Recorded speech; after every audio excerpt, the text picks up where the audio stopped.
നമസ്കാരം. പ്രാദേശിക വാർത്തകൾ വായിക്കുന്നത് അനിൽ ചന്ദ്രൻ. പ്രധാന വാർത്തകൾ. രാഷ്ട്രീയ ഇച്ഛാശക്തിയും സാങ്കേതികവിദ്യയുടെ ഉപയോഗവും കൊണ്ട് രാജ്യത്തിന്റെ സുരക്ഷ ശക്തിപ്പെടുത്താൻ കേന്ദ്രത്തിന് കഴിഞ്ഞതായി ആഭ്യന്തരമന്ത്രി അമിത്ഷാ. ഭാരതീയ സംസ്കാരത്തിൽ വിഭാഗീയതയ്ക്ക് സ്ഥാനമില്ലെന്ന് ഗവർണർ രാജേന്ദ്ര വിശ്വനാഥ് ആർലേക്കർ. ഇന്ന് ലോക ജലദിനം. ഭൌമ മണിക്കൂറും ഇന്ന് ആചരിക്കും. വിശുദ്ധ റംസാൻ വ്രതം അവസാന പത്തിലേക്ക് കടന്നു. ഇന്ത്യൻ പ്രീമിയർ ലീഗ് ക്രിക്കറ്റ് 18ാം പതിപ്പിന് ഇന്ന് കൊൽക്കത്തയിൽ തുടക്കമാകും. വാർത്തകൾ വിശദമായി. കഴിഞ്ഞ 10 വർഷങ്ങളിൽ രാഷ്ട്രീയ ഇച്ഛാശക്തിയും സാങ്കേതികവിദ്യയുടെ ഉപയോഗവും കൊണ്ട് രാജ്യത്തിന്റെ സുരക്ഷ ശക്തിപ്പെടുത്താൻ കേന്ദ്രത്തിന് കഴിഞ്ഞതായി ആഭ്യന്തരമന്ത്രി അമിത്ഷാ രാജ്യസഭയിൽ പറഞ്ഞു. ജമ്മുകശ്മീരിലെ ഭീകരപ്രവർത്തനങ്ങളും വടക്കുകിഴക്കൻ മേഖലയിലെ ഇടത് തീവ്രവാദവും കലാപ സംഭവങ്ങളുമാണ് രാജ്യം നേരിട്ടിരുന്ന 3 പ്രധാന വെല്ലുവിളികൾ. ഇവയെ ഫലപ്രദമായി കൈകാര്യം ചെയ്യാൻ ഗവൺമെന്റിന് കഴിഞ്ഞതായി അമിത്ഷാ പറഞ്ഞു. മൂല്യബോധത്തിലും ധർമ്മത്തിലും അധിഷ്ഠിതമാണ് ഭാരതീയ സംസ്കാരമെന്നും അവിടെ വിഭാഗീയതയ്ക്ക് സ്ഥാനമില്ലെന്നും ഗവർണർ രാജേന്ദ്ര വിശ്വനാഥ് ആർലേക്കർ അഭിപ്രായപ്പെട്ടു. രാജ്യത്തെ പുരാതനമായ അഖാരയ്ക്ക് ഒരു മലയാളി നേതൃത്വം നൽകുന്നത് സന്തോഷത്തിന്റെ അവസരമാണെന്നും ഗവർണർ പറഞ്ഞു. കുംഭമേളയുടെ മഹാമണ്ഡലേശ്വറായി അഭിഷിക്തനായ ആനന്ദവനം ഭാരതിക്ക് തിരുവനന്തപുരത്ത് നൽകിയ പൌരസ്വീകരണത്തിൽ മുഖ്യപ്രഭാഷണം നടത്തുകയായിരുന്നു ഗവർണർ. കോട്ടയ്ക്കകം ലബി ഹാളിൽ സംഘടിപ്പിച്ച ചടങ്ങിൽ മുതിർന്ന സന്യാസി ശ്രേഷ്ഠന്മാരും സാംസ്കാരിക രംഗത്തെ പ്രമുഖരും പങ്കെടുത്തു. സംസ്ഥാനത്തെ എയ്ഡഡ് സ്കൂളുകളിൽ അധ്യാപക നിയമനത്തിന് കേടെറ്റ് നിർബന്ധമാക്കി പൊതുവിദ്യാഭ്യാസ ഡയറക്ടർ സർക്കുലർ പുറപ്പെടുവിച്ചു. കേടെറ്റ് യോഗ്യതയില്ലാത്തവർക്ക് ജോലിയും സ്ഥാനക്കയറ്റവും നൽകുന്ന പ്രവണത നിയന്ത്രിക്കുന്നതിനാണ് നടപടി. ഓരോ തുള്ളി ജലവും അമൂല്യമാണ് എന്ന ഓർമ്മപ്പെടുത്തലുമായി ഇന്ന് ലോക ജലദിനം.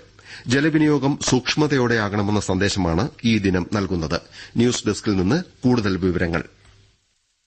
1992 ബ്രസീലിലെ റിയോവിൽ ചേർന്ന UN conference on environment and ഡെവലപ്മെന്റിലാണ് ലോക ജലദിനമെന്ന നിർദ്ദേശം ആദ്യമായി ഉയർന്നുവന്നത്. ഇതേ തുടർന്ന് UN ജനറൽ അസംബ്ലി 1993 മാർച്ച് 22 മുതൽ ലോക ജലദിനം ആചരിക്കാൻ തീരുമാനിക്കുകയായിരുന്നു. ഹിമാനികൾ സംരക്ഷിക്കുക എന്നതാണ് ഈ വർഷത്തെ ലോക ജലദിനത്തിന്റെ പ്രമേയം. ആഗോള ശുദ്ധജല വിതരണം നിലനിർത്തുന്നതിൽ ഹിമാനികൾ വഹിക്കുന്ന പങ്കിനെയും കാലാവസ്ഥാ വ്യതിയാനത്തിന്റെ പശ്ചാത്തലത്തിൽ സംരക്ഷണ നടപടികളുടെ അടിയന്തര ആവശ്യകതയെയും ഇത് ഊന്നിപ്പറയുന്നു. ലോക ജലദിനത്തോടനുബന്ധിച്ച് ഫ്രണ്ട്സ് ഓഫ് ഭാരതപ്പുഴയുടെ നേതൃത്വത്തിൽ ജലമിഷൻ പാലക്കാട് 2030 സംഘടിപ്പിക്കും. രാവിലെ നൂറിണയിൽ ജില്ലാ കളക്ടർ ജി പ്രിയങ്ക മിഷൻ ഉദ്ഘാടനം ചെയ്യും. 5 വർഷം കൊണ്ട് ജില്ലയിലെ ജലലഭ്യത ഉയർത്തുകയാണ് പദ്ധതിയുടെ ഉദ്ദേശ്യം. ആഗോള താപനത്തിൽ നിന്ന് ഭൂമിയെ സംരക്ഷിക്കുകയെന്ന സന്ദേശത്തോടെ ഇന്ന് രാത്രി 8:30 മുതൽ 9:30 വരെ വൈദ്യുതി വിളക്കുകൾ അണയിച്ച് ഭൌമ മണിക്കൂർ ആചരിക്കും. വേൾഡ് വൈഡ് ഫണ്ട് ഫോർ നേച്ചറിന്റെ ആഹ്വാനപ്രകാരമാണ് ദിനാചരണം. മാർച്ചിലെ അവസാന ശനിയാഴ്ചയാണ് ഭൌമ മണിക്കൂർ ആചരിക്കുന്നത്. ഇത്തവണ ലോക ജലദിനം കൂടിയായതിനാൽ മാർച്ചിലെ 4ാം ശനിയാഴ്ച തന്നെ ഭൌമ മണിക്കൂർ ആചരിക്കാൻ തീരുമാനിക്കുകയായിരുന്നു. സംസ്ഥാന ഗവൺമെന്റിന്റെ 4ാം വാർഷികാഘോഷങ്ങൾക്ക് ഏപ്രിൽ 21 കാസർകോട്ട് തുടക്കമാകും. മുഖ്യമന്ത്രി പിണറായി വിജയൻ പങ്കെടുക്കുന്ന വാർഷികാഘോഷങ്ങൾക്ക് മുന്നോടിയായി ജില്ലാതല ഉദ്യോഗസ്ഥരുടെ യോഗം കാസർകോട്ട് ചേർന്നു. പീലിക്കോട് പഞ്ചായത്തിലെ കാലിക്കടവിൽ ഇതിന്റെ ഭാഗമായി പ്രദർശന വിപണനമേള സംഘടിപ്പിക്കുന്നതിന്റെ ഒരുക്കങ്ങൾ യോഗം വിലയിരുത്തി. പ്രാദേശിക വാർത്തകളാണ് കേൾക്കുന്നത്. വിശുദ്ധ റംസാൻ വ്രതം അവസാന പത്തിലേക്ക് കടന്നു. വിശ്വാസികൾ പ്രാർത്ഥനകളിലും പുണ്യപ്രവൃത്തികളിലും കൂടുതൽ ശ്രദ്ധ കേന്ദ്രീകരിക്കുന്ന ദിവസങ്ങളാണ് ഇനി. Desk report. 1000 മാസങ്ങളേക്കാൾ ശ്രേഷ്ഠമായ ലൈലത്തുൽ ഖദറിന്റെ രാത്രി പ്രതീക്ഷിക്കുന്ന അവസാന പത്തിൽ ആരാധനകളും പ്രാർത്ഥനകളും വർദ്ധിപ്പിച്ചും പള്ളികളിൽ ഇർത്തികാഫിരുന്നും വിശ്വാസികൾ കൂടുതൽ കർമ്മനിരതരാകും. റമദാനിലെ അവസാന പത്തിലെ ഒറ്റയിട്ട രാവുകളിലൊന്നിലാണ് വിശുദ്ധ ഖുർആൻ അവതീർണമായ ലൈലത്തുൽ ഖദർ. ഏത് രാത്രിയാണ് ഇതെന്ന് നിർണയിക്കപ്പെട്ടിട്ടില്ലാത്തതിനാൽ ഒറ്റയിട്ട രാവുകളിൽ വിശ്വാസികൾ ആരാധനാ കർമ്മങ്ങളിൽ കൂടുതൽ ശ്രദ്ധ കേന്ദ്രീകരിക്കും. ദാനധർമ്മങ്ങളിലും സാധുജന സംരക്ഷണത്തിലുമെല്ലാം വിശ്വാസികൾ കൂടുതൽ ജാഗ്രത കാണിക്കുന്ന ദിനരാത്രങ്ങൾ കൂടിയാണ് റമദാനിലെ അവസാന 10 ദിനങ്ങൾ. കാലിക്കറ്റ് സർവകലാശാല സെനറ്റ് യോഗത്തിൽ ചാൻസലർ കൂടിയായ ഗവർണർ രാജേന്ദ്ര വിശ്വനാഥ് ആർലേക്കർ ഇന്ന് പങ്കെടുക്കും. ലഹരിവിരുദ്ധ ക്യാമ്പസ് ദൌത്യത്തിന്റെ പ്രചരണാർത്ഥം ചാൻസലർ സെനറ്റിനെ അഭിസംബോധന ചെയ്യും. ആശാപ്രവർത്തകർക്ക് രാജ്യത്ത് ഏറ്റവും കൂടിയ വേതനം നൽകുന്നത് കേരളത്തിലാണെന്ന് മന്ത്രി വീണ ജോർജ് പറഞ്ഞു. സ്ത്രീ സന്നദ്ധ പ്രവർത്തകർ എന്ന നിലയിൽ നിന്ന് തൊഴിലാളികളായി ആശമാരെ കേന്ദ്രം അംഗീകരിച്ചാൽ മാത്രമേ അവരുടെ പ്രശ്നങ്ങൾക്ക് പൂർണ്ണ പരിഹാരം കാണാനാവൂവെന്ന് മന്ത്രി പറഞ്ഞു. മലപ്പുറം എടക്കര കുടുംബാരോഗ്യ കേന്ദ്രത്തിന്റെ പുതിയ കെട്ടിടം ഉദ്ഘാടനം ചെയ്യുകയായിരുന്നു മന്ത്രി. മികച്ച അങ്കണവാടി പ്രവർത്തക എന്ന ബഹുമതി ലഭിച്ച പി സേനത്തിനെ മന്ത്രി ചടങ്ങിൽ ആദരിച്ചു. ആശാവർക്കർമാർ സെക്രട്ടേറിയറ്റിന് മുന്നിൽ ആരംഭിച്ച അനിശ്ചിതകാല നിരാഹാര സമരം ഇന്ന് 3ാം ദിവസത്തിലേക്ക്. സെക്രട്ടേറിയറ്റിന് മുന്നിൽ കഴിഞ്ഞ മാസം 10-ന് ആരംഭിച്ച രാപ്പകൽ സമരത്തിന്റെ 2ാം ഘട്ടമെന്ന നിലയിലാണ് നിരാഹാര സമരം ആരംഭിച്ചത്. 2 മാസം നീളുന്ന ഇന്ത്യൻ പ്രീമിയർ ലീഗ് ക്രിക്കറ്റ് 18ാം പതിപ്പിന് ഇന്ന് കൊൽക്കത്തയിൽ തുടക്കമാകും. 10 ടീമുകളാണ് ഐപിഎല്ലിൽ കളിക്കുന്നത്. ഉദ്ഘാടന മത്സരത്തിൽ കൊൽക്കത്ത നൈറ്റ് റൈഡേഴ്സും റോയൽ ചലഞ്ചേഴ്സ് ബംഗളൂരുവും ഏറ്റുമുട്ടും. വൈകിട്ട് 7:30-ക്ക് ഈഡൻ ഗാർഡനിലാണ് മത്സരം. വോൾവർഹാംപ്ടൺ കബഡി വനിതാ ലോകകപ്പിൽ ഇന്ത്യയും ആതിഥേയരായ ഇംഗ്ലണ്ടും ഫൈനലിൽ പ്രവേശിച്ചു. ഇന്ത്യ ഹോങ്കോങ്ങിനെയും ഇംഗ്ലണ്ട് വെയിൽസിനെയും പരാജയപ്പെടുത്തിയാണ് ഫൈനലിലെത്തിയത്. നാളെയാണ് ഫൈനൽ. ഖേലോ ഇന്ത്യ പാരാ ഗെയിംസിൽ 9 സ്വർണവുമായി തമിഴ്നാട് മുന്നേറുന്നു. ഹരിയാന 7-ഉം മഹാരാഷ്ട്രയും ഉത്തർപ്രദേശും 5 വീതവും സ്വർണം നേടി. പുരുഷ 800 മീറ്ററിലും 100 മീറ്ററിലും സ്വർണം നേടി തമിഴ്നാടിന്റെ രമേഷ് ഷങ്കുമാനാണ് ഗെയിംസിൽ മികച്ച പ്രകടനം കാഴ്ചവെച്ചത്. സ്വിസ് ഓപ്പൺ ബാഡ്മിന്റണിൽ ഇന്ത്യയുടെ ട്രീസ ജോളി ഗായത്രി ഗോപിചന്ദ് സഖ്യം സെമിഫൈനലിൽ കടന്നു. ചൈനയുടെ 8ാം സീഡ് സഖ്യത്തെയാണ് അവർ തോൽപ്പിച്ചത്. ഇന്ന് സെമിയിൽ ചൈനയുടെ ലിയു ഷെങ്സു താൻനിങ് സഖ്യത്തെ ഇന്ത്യ നേരിടും. ഇടുക്കി പീരുമേട്ടിലെ ഇക്കോ ലോഡ്ജും നവീകരിച്ച ഗവൺമെന്റ് ഗസ്റ്റ് ഹൌസും രാവിലെ മന്ത്രി പി എ മുഹമ്മദ് റിയാസ് നാടിന് സമർപ്പിക്കും. ഉച്ചയ്ക്ക് വാഗമണ്ണിൽ പാരാഗ്ലൈഡിംഗ് ഫെസ്റ്റിവലിന്റെ സമാപന സമ്മേളനവും മുഹമ്മദ് റിയാസ് ഉദ്ഘാടനം ചെയ്യും.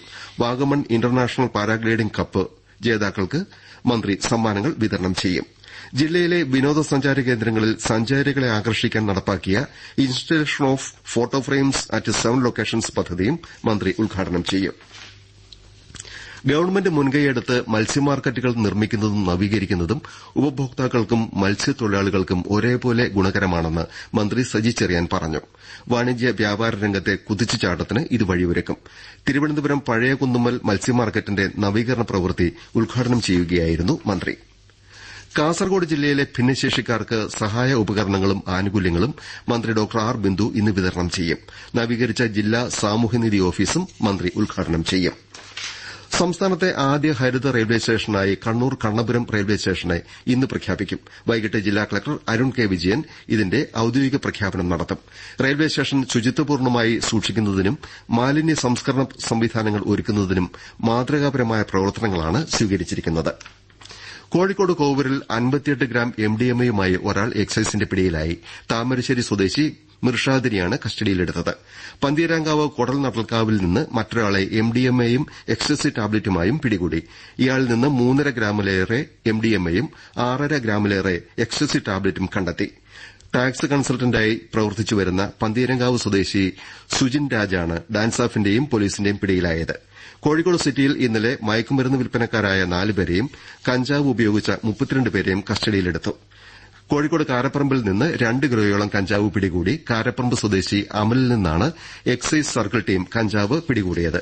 കോഴിക്കോട് ജില്ലയിൽ വൻതോതിൽ മയക്കുമരുന്ന് വിറ്റഴിച്ച കൊടുവള്ളി സ്വദേശി സഫ്താർ ഹാഷ്മി എന്നയാൾക്കെതിരെ ആഭ്യന്തര വകുപ്പ് 1 വർഷത്തെ തടങ്കൽ ഉത്തരവ് പുറപ്പെടുവിച്ചു. കൊല്ലത്ത് 50 ഗ്രാം എംഡിഎംഎയുമായി യുവതി പോലീസ് പിടിയിലായി. പെരുന്നാട് എടവട്ടം സ്വദേശി അനില രവീന്ദ്രനാണ് പിടിയിലായത്. മന്ത്രി വീണ ജോർജ് ഇന്ന് വയനാട് ജില്ലയിലെ വിവിധ പദ്ധതികൾ ഉദ്ഘാടനം ചെയ്യും. വൈത്തിരി താലൂക്ക് ആശുപത്രിയിലെ സ്ത്രീകളുടെയും കുട്ടികളുടെയും ബ്ലോക്ക്, ഒപിഡി ട്രാൻസ്ഫോർമേഷൻ, നവീകരിച്ച പിപി യൂണിറ്റ്, ലാബ് എന്നിവയുടെ ഉദ്ഘാടനം രാവിലെ നടത്തും. ആകാശവാണി കോഴിക്കോട് നിലയത്തിന്റെ 75ാം വാർഷികാഘോഷ പരിപാടിയുടെ ഭാഗമായി സ്വാതിതിരുനാൾ സംഗീതോത്സവത്തിന് തുടക്കമായി. ആദ്യ ദിവസമായിരുന്ന ഇന്നലെ ചാലപ്പുറം കേസരി ഭവൻ ഓഡിറ്റോറിയത്തിൽ കൊല്ലം ബാലമുരളിയുടെ സംഗീത കച്ചേരി അവതരിപ്പിച്ചു. ഇന്ന് വൈകിട്ട് ചെന്നൈ ടിവിഎസ് മഹാദേവന്റെ കച്ചേരി ഉണ്ടായിരിക്കും. നാളെ ചെന്നൈ അമൃത മുരളിയും കച്ചേരി അവതരിപ്പിക്കും. പ്രധാന വാർത്തകൾ വീണ്ടും. രാഷ്ട്രീയ ഇച്ഛാശക്തിയും സാങ്കേതിക വിദ്യയുടെ ഉപയോഗവും കൊണ്ട് രാജ്യത്തിന്റെ സുരക്ഷ ശക്തിപ്പെടുത്താൻ കേന്ദ്രത്തിന് കഴിഞ്ഞതായി ആഭ്യന്തരമന്ത്രി അമിത്ഷാ. ഭാരതീയ സംസ്കാരത്തിൽ വിഭാഗീയതയ്ക്ക് സ്ഥാനമില്ലെന്ന് ഗവർണർ രാജേന്ദ്ര വിശ്വനാഥ് ആർലേക്കർ. ഇന്ന് ലോക ജലദിനം. ഭൌമ മണിക്കൂറും ഇന്ന് ആചരിക്കും. വിശുദ്ധ റംസാൻ വ്രതം അവസാന പത്തിലേക്ക് കടന്നു. ഇന്ത്യൻ പ്രീമിയർ ലീഗ് ക്രിക്കറ്റ് 18ാം പതിപ്പിന് ഇന്ന് കൊൽക്കത്തയിൽ തുടക്കമാകും. പ്രാദേശിക വാർത്തകൾ